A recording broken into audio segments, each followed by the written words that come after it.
had children when we were very young. I was 18 when my daughter was born and he was 23. We actually grew up with them. We did lots and lots of things together, but my fondest memories was going fishing as a family. I used to make the breakfast and they used to do the fishing because I wasn't into the fishing, but I just wanted to be us as a family. And they also have very fond memories of those days. In 2010, he had an accident at the work where he was working. He had a neck injury, he had to have a neck operation. He was booked off work for 3 months. He went back to work, and in the September of that same year, he was retrenched. I wasn't concerned because I knew that he would get another job. Then, in 2011, in March, he was diagnosed with myeloid dysplasia, which is a form of leukemia. He was put onto chemotherapy. He had to have lots of blood transfusions and all those things that you need to make your blood good, but it wasn't working. He got pneumonia. He was in hospital for 3 weeks. Came home for a while. On the 29th of September of that same year, he had to go back to hospital because they phoned and said that his blood wasn't good. He stayed in hospital. He never came home again. And I knew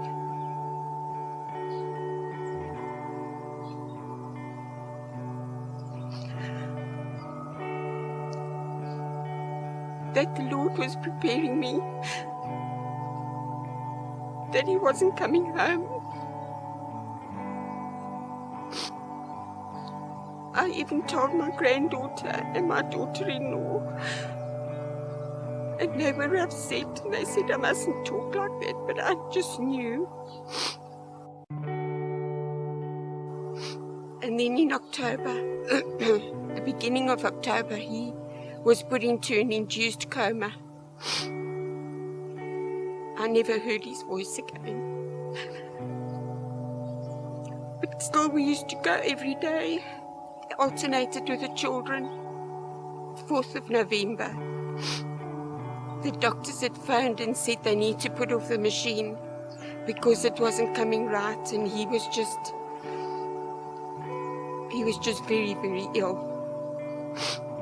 So we went and we prayed. We held him. The next day I went back.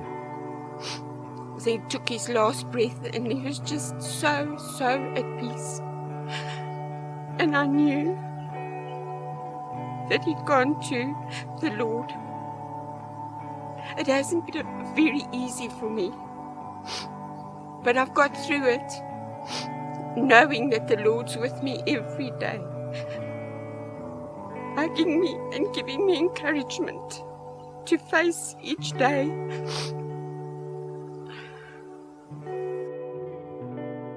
I'm sure he's looking down and saying, thank you so much that she's looked after, because that was his main worry. But the best thing in my life was to marry him, because he was everything that a girl wants in a man to me. He was my friend. He was my very best friend.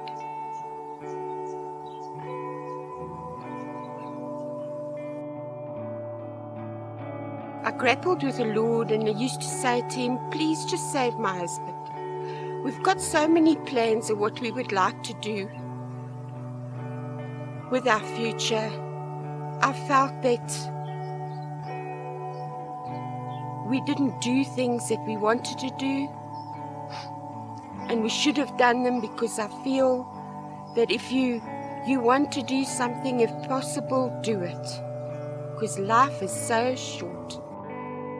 And you live with these regrets that you didn't do certain things.